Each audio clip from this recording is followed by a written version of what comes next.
Mais uma vez estamos aqui dando continuidade ao nosso trabalho.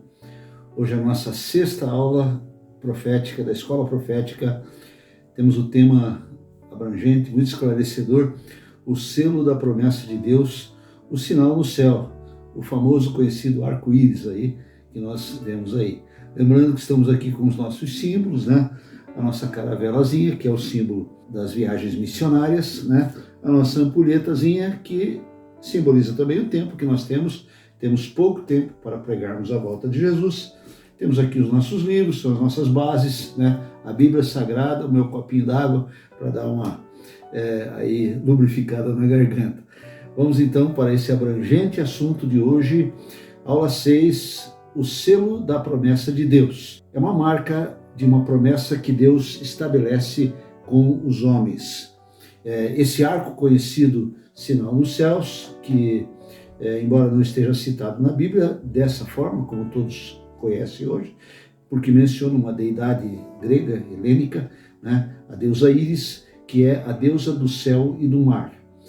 É um fenômeno chamado de arco-íris, que é explicado cientificamente pela refração da luz solar, que ela é dispersa internamente e refletida por gotículas de água quando o sol passa por um momento de pós-chuva.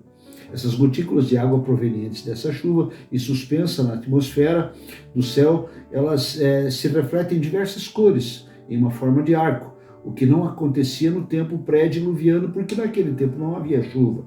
Então, é um pouco difícil da gente entender agora, mas eu peço que você tenha atenção nesse ponto que nós vamos esclarecer até o final desta aula. Que esta marca simboliza uma promessa. Desde o fim do dilúvio até os dias de hoje, presenciamos este arco, quando, após uma chuva, então, aparece no céu esse sinal. No livro de Gênesis, capítulo 8, verso 21 e 22, disse o Senhor em seu coração: não tornarei mais a amaldiçoar a terra por causa do homem, porque a imaginação do seu coração é má desde a sua meninice, e nem tornarei a ferir todo vivente como fiz. O Senhor nunca teve intenção de destruir a terra que ele criou. Nós temos aqui o nosso famoso livro já tradicional da Igreja Quadrangular, nos Institutos Teológicos, O Plano Divino através dos Séculos, de Laurence Oslo, né? Aqui, inclusive, tem um desenhozinho de uma ampulheta que eu também homenageio aqui com a nossa marquinha aqui do tempo. Temos 5 minutos aqui, já estou aí com uns 3 minutos rodando de conversa com vocês. Então vejam, como Deus nunca teve a intenção de destruir a terra, então não é correta essa expressão popular, que também ganhou aí eco no mundo inteiro, com as pessoas que falam através do fim do mundo. Então o mundo não terá fim. Isso não é plano de Deus, destruir o mundo, e sim restaurá-lo. O projeto de Deus é restaurar não somente a humanidade, como toda a criação. Então é correto dizer fim dos tempos. O plano divino através dos séculos fala de tempos, de eras que vão sendo findadas e iniciadas outras. Então são dispensações que consistem na conclusão de uma atual relação com Deus, o Criador, e com essa atual a humanidade que vem corrompida pelo pecado, vem sendo transformada ao longo do tempo. 2 agentes purificadores. Nós já temos falado isso em algumas encontros, algumas palestras que nós damos.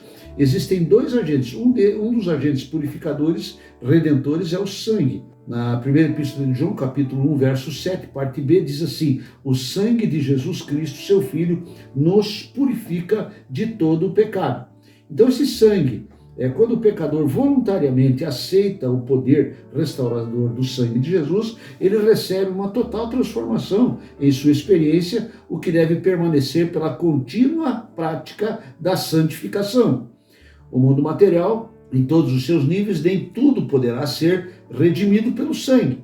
Apenas os homens que têm uma vontade própria, que têm uma capacidade de decisão. Por isso temos o outro agente purificador, que é o fogo. O fogo restaurador irá purificar o restante, tanto dos humanos que não aceitarem a restauração pelo sangue, como toda a matéria, até o limite da sua resistência. Então vejam, o dia do Senhor, o terrível dia do Senhor, que a gente vem falando ao longo desses estudos, para alguns estudiosos, historiadores e teólogos, eles entendem que esse assunto tem a ver com a bomba atômica.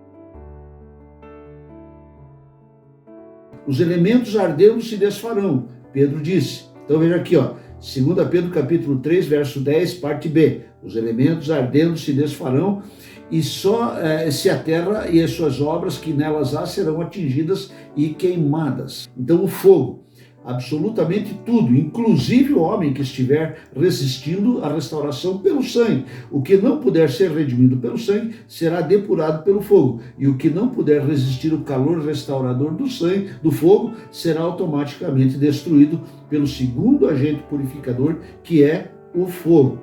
Então, quanto à bomba atômica, isso é uma conclusão também que a gente tira, quando a bomba atômica é acionada, ela desmembra a menor partícula da matéria, que é o átomo, negação tomo, repartir. Então, o átomo é o elemento que não consegue ser partido, mas pela bomba atômica ele será desmembrado, por isso o nome da bomba atômica, que desfará, inclusive, a partícula do átomo, fazendo então com que toda a matéria derreta sobre o imenso calor e radiação dessas detonações e desses ardentes fogos que serão lançados sobre a terra. Isso explica a expressão de Pedro em sua segunda epístola, que diz: os elementos se desfarão abrasados. Dá para você entender isso aí. Então vamos dando essas explicações e você vai fechando o seu entendimento. O fogo e as 7 pragas. Apocalipse capítulo 3, verso 14 diz assim: os céus retirou-se como que um livro que se enrola, e todos os montes e ilhas foram removidos do seu lugar. Isso aqui está falando de terremotos, de acomodação das placas tectônicas e de abalos sísmicos na terra. A cada uma dessas 7 pragas que serão lançadas sobre a terra, na grande tribulação, virá acompanhada de muito fogo. O planeta ficará em chamas, devido a esses incêndios localizados que são provocados pela ação dessas pragas que gradativamente serão aqui lançadas. Os povos fugirão para lugares menos atingidos pelas chamas, mas haverão muitas mortes. Muita gente vai morrer devido a este fogo que será lançado sobre a terra. Mesmo diante dessas catástrofes, não pode se esquecer da promessa de Deus de não destruir toda a humanidade, que ainda permanece em vigor. Essa promessa permanece. Então o Senhor não vai remover e fazer uma destruição total. Vamos falar de novo dos 24 anciãos. Eu acho que essa matéria está ficando bem gravada aí no coração dos senhores que estão nos dando o privilégio da sua assistência. O número 12, conforme já estudamos, refere-se ao povo de Deus. Então 24 é o dobro de 12. Refere-se então a 12 personagens historiados na Bíblia, que são as 12 tribos de Israel, sendo um grupo relativo ao Antigo Testamento. E o outro número de 12, que se refere aos 12 apóstolos, já referindo-se então simbolicamente ao Novo Testamento. Anciãos, biblicamente não são necessariamente pessoas idosas ou velhos, mas são pessoas experimentadas na palavra, treinadas no seu relacionamento com Deus, têm uma certa intimidade, um pouco mais de proximidade com o Senhor, vivida com o Senhor, seja no Antigo ou no Novo Testamento. Nós temos exemplos de pessoas que tiveram uma vida mais próxima de Deus. 24 anciãos, portanto, serão todo o povo de Deus que estará nos céus. Então é uma referência a essa multidão que estará no céu, representando tanto os homens do Antigo Testamento, como aqueles que morreram na esperança do Messias, como os do Novo Testamento que viveram e morreram em Cristo ou foram arrebatados em vida. Então, esse é o grupo de santos que estará nos céus. A distribuição das atividades, a hierarquia dos santos nos céus, terá então uma graduação de autoridade de ação desses 24 anciãos, milhares de salvos, agora denominados de 24 anciãos. Todos estarão na presença do Rei dos Reis e Senhor dos Senhores nos céus, ressuscitados e redimidos para participar das bodas do Cordeiro. Nós faremos parte deste grupo. Eu quero estar lá e quero que você também esteja. Por isso estou aqui insistentemente pregando para você e te esclarecendo a respeito desses fatos. Esse grupo, que estará sendo submetido ao julgamento, será um julgamento não para condenação, mas para determinar a graduação dos seus galardões e, por consequência, a abrangência do nosso trabalho ministerial aqui na terra quando da implantação do milênio. 1 Coríntios capítulo 3, versos 14 e 15, Paulo ensina aqui para a igreja lá de Corinto: se a obra que alguém edificou nesta terra permanecer, esse receberá galardão. Se a obra de alguém se queimar, sofrerá detrimento, mas o tal será salvo todavia como que pelo fogo. O que quer dizer isso aí? É que as obras que você faz, você deve fazer com excelência. Se você fez algo para Deus com bastante zelo, bastante capricho, mesmo que tenha te dado muito trabalho, você está fazendo o melhor para o Senhor. Esta obra será purificada, será exposta ao calor e ela vai determinar o tipo de pedra que será colocada na sua coroa, lá nos céus. Olha que coisa maravilhosa. Tudo que você faz aqui na terra terá um pagamento lá nos céus. Isso não vai levar você para o céu. Não é em razão dessas obras que você fará, ou que está fazendo, que você vai para o céu. Mas você vai para o céu porque você é salvo e essas obras te acompanham. E isso é natural na vida de um cristão que está comprometido com Deus. Após o arrebatamento, as atividades dos santos nos céus serão muito intensas. Tem gente que fica falando bobagem aí, dizendo que o céu vai ser uma monotonia. Meu Deus, aquilo vai ser tão ativo, tão maravilhoso, que você não vai nem ver o tempo passar. Você vai ter uma eternidade para trabalhar para o Senhor. A princípio no céu, depois no milênio aqui na terra e depois na eternidade para todo sempre. Após o arrebatamento, essas atividades no céu serão, então, como disse, bastante intensas do que as atuais como crentes que nós exercemos aqui na terra. Você está sendo treinado para morar no céu. O trabalho dos santos no juízo final. Teremos um trabalho? Sim, teremos, durante o milênio e depois no final do milênio com o julgamento. Os galardões determinarão a autoridade e graduação que cada salvo receberá diretamente do Senhor, como as suas obras realizadas no seu ministério terreno. Vamos dar um exemplo aqui. Você está fazendo academia militar, por exemplo, você vai ser incorporado a um exército, uma determinada região do país, e lá você entra como um aspirante oficial. Daqui a pouco você é oficial, daqui a pouco você é capitão, é major, é tenente-coronel, é general. Você vai ter graduações, conforme a sua graduação é o número de pessoas que estarão sob tuas ordens. 1 Coríntios, capítulo 6, verso 2, parte A, diz assim: Paulo mais uma vez adverte os santos da igreja de Corinto: não sabeis vós que os santos hão de julgar o mundo? Então você, crente hoje, que vai um dia estar no céu, você estará participando do julgamento do Senhor. Será um assessor do próprio Senhor Jesus, que terá o seu trono de glória lá em Jerusalém. E você terá o teu troninho em algum lugar do planeta. Os salvos pelo sangue, altamente qualificados, e outros, no capítulo 3, verso 15, 1 Coríntios, embora salvos como pelo fogo, estarão sem nenhuma qualificação. Serão lá uns soldados, lá uns recrutas que estarão também a serviço, mas estarão salvos. Melhor estar salvo sem nenhum galardão do que estar perdido aqui na terra e ser lançado nas chamas do Geena do Hades. O gigantesco trabalho de redenção exercido por Jesus, os santos e os anjos organizados e distribuídos para a ação. Os seres viventes, os anjos, então veja aqui, tem os anjos, tem os santos, tem o Senhor Jesus, e tem todas as miríades celestiais, os cavaleiros, né? Então, os seres viventes, os anjos, estarão posicionados no primeiro grupo, dirigindo o louvor e adoração. Na frente dos anjos estará Jesus, que é incumbido de todo o programa da redenção. Os anciãos, nós, os santos, e os cavaleiros, outros anjos, estarão credenciados conforme está escrito no livro que tem os 7 selos que está nas mãos do Senhor Jesus, e ele está abrindo esses 7 selos. A abertura dos 7 selos é um ato solene que paulatinamente vai liberando as ações de redenção até ser efetuada pela multidão que está sob as ordens do Senhor Jesus, que somos nós, os santos. A santa ira de Deus, relâmpagos, vozes e trovões. Eu tenho falado bastante dessa questão da ira de Deus, que é diferente da ira dos homens. Apocalipse capítulo 4, verso 5, parte A: e do trono saíam relâmpagos, trovões e vozes. Relâmpagos, trovões e vozes são sinais da santa ira de Deus. Ah, o Senhor está bravo. Não, ele pode estar irado, mas bravo, descontrolado, aí não.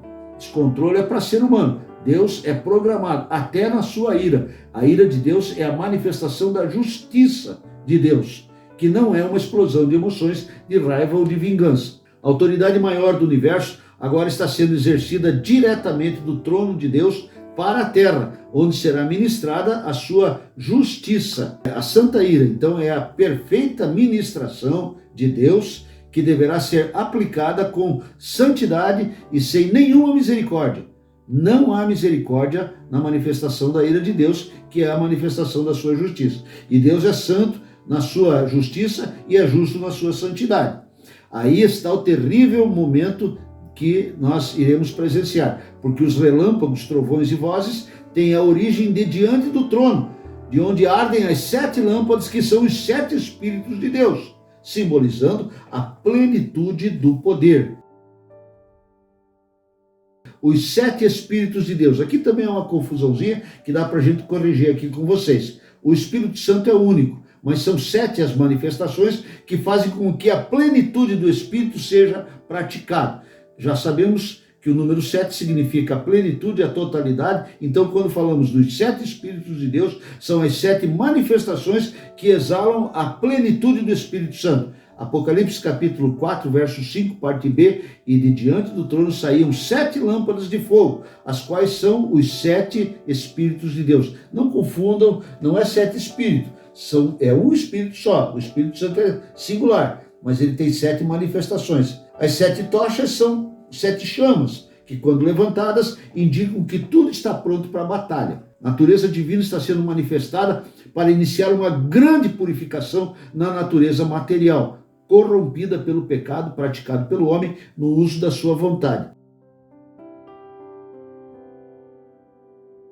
Vejam aqui, bem interessante isso aqui. Inclusive, a simbologia da igreja quadrangular, ela apregou esses símbolos de rostos de leão, de bezerro, de homem e de águia. A visão lá de Ezequiel, Apocalipse 4, 6, diz que havia diante do trono como que um mar de vidro, semelhante ao cristal, e no meio do trono, ao redor do trono, 4 animais, cheios de olhos, por diante e por detrás. Esses 4 seres viventes são 4 querubins, que representam a mais alta posição de seres celestiais.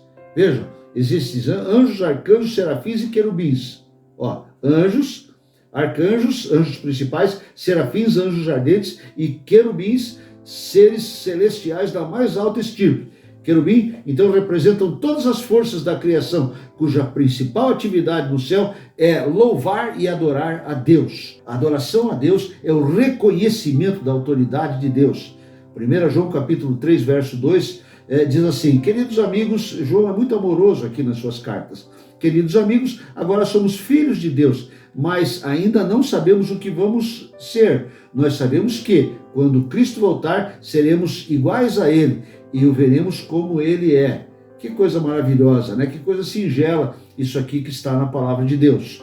Os querubins, semelhantes a leão, bezerro, homem e águia, a serviço de Deus, representam o quê? Representam poder, representam força, representam inteligência e representam velocidade. Poder, o leão; força, o boi; inteligência, o homem; e velocidade, a águia. Mais uma vez, João precisa se utilizar de uma narrativa terrena para poder fazer entender na identificação de Jesus e de realidades celestiais, usando símbolos pelo rosto de 4 animais. Observe, essa é a simbologia que nós falamos, que nós precisamos entender para compreender as mensagens do Apocalipse. O animal com o rosto de leão tem a força semelhante ao poder que emana do Espírito Santo. O animal com o rosto de bezerro tem a força e disposição para carregar as cargas e doenças e dores, tal qual Jesus levou as nossas enfermidades. O animal com o rosto de homem aponta para o Verbo que se fez carne para dar salvação à humanidade.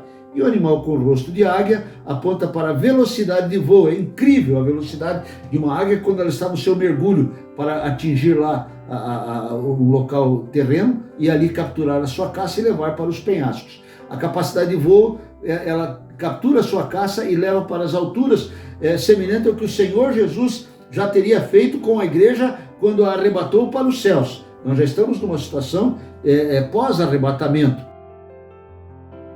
A adoração nos céus. Isso aqui é uma coisa maravilhosa, gente. Apocalipse capítulo 4, verso 10 e 11. Os 24 líderes que se prostravam diante daquele que está sentado no trono e adoravam aquele que vive para sempre, eles colocaram as suas coroas diante do trono e diziam: o que é a coroa, irmãos? A coroa de cada um de nós será a recompensa de todo o nosso trabalho, de todo o nosso ministério, toda a nossa vida terrena aqui. Nós entregaremos essa coroa para Deus como uma oferta ao Senhor. Quer dizer, tudo pertence a Ele. E aí nós vamos cantar lá: digno és, Senhor, de receber a glória, a honra e poder, porque Tu criaste todas as coisas e por Tua vontade elas são e foram criadas. Esses dois últimos versículos do capítulo 4 de Apocalipse descrevem o poderoso culto de adoração que precede as bodas do Cordeiro. O maior patrimônio de cada santo presente, 24 anciãos, que está sobre as suas cabeças, ele agora é lançado. Todos lançarão as suas coroas como uma oferta de adoração a Deus diante do trono onde está sentado Jesus. Tabernacularizar. Tabernacularizar é alguma coisa que tem a ver com tabernáculo, é adoração no céu, na terra e no ar. Após a grande oferta de adoração, todos os santos, os 24 anciãos nos céus, diante do trono, cantarão um hino de adoração. Singelamente, esse cântico que poderá ser conhecido na terra, porém pode-se dizer que é inédito dos céus, porque nunca foi cantado nos céus, com a possível letra que está no verso 11, anteriormente apresentado no capítulo 4 de Apocalipse. Este hino irá ecoar na terra e será acompanhado pelos 144 mil judeus que estarão encurralados em Jerusalém, sem nenhuma chance, nenhuma esperança de serem salvos dos inimigos que querem destruí-los. Será uma luta desigual. Milhares de soldados do mundo inteiro estarão ali para destruir os 144 mil judeus que estarão lá tremendo de medo. Esse hino estará sendo entoado nos céus pelos anciãos e ele repicará na terra para os 144 mil judeus e em ato contínuo será acompanhado pelos anjos nos ares, em seguida ecoará espalhado por todo o universo que é a criação de Deus. 3 dimensões de adoração, isso é tabernacularizar. Os céus, na terra e no ar, pelas miríades de anjos. E tudo que neles há o adorarão e confessarão que Jesus Cristo é o Senhor. Com esse cântico, eu estou aqui concluindo a nossa aula número 6. Deus te abençoe, muito obrigado. Essa aula foi um pouco mais leve, um pouco mais festiva do que a aula 5, mas estamos caminhando. Até a próxima, a nossa aula 7, o nosso próximo encontro. Eu me despeço de vocês, pastor Nailor Caetano, desejando a bênção e a graça do Pai sobre a sua vida, do Filho e do Espírito Santo. Tchau, até a próxima.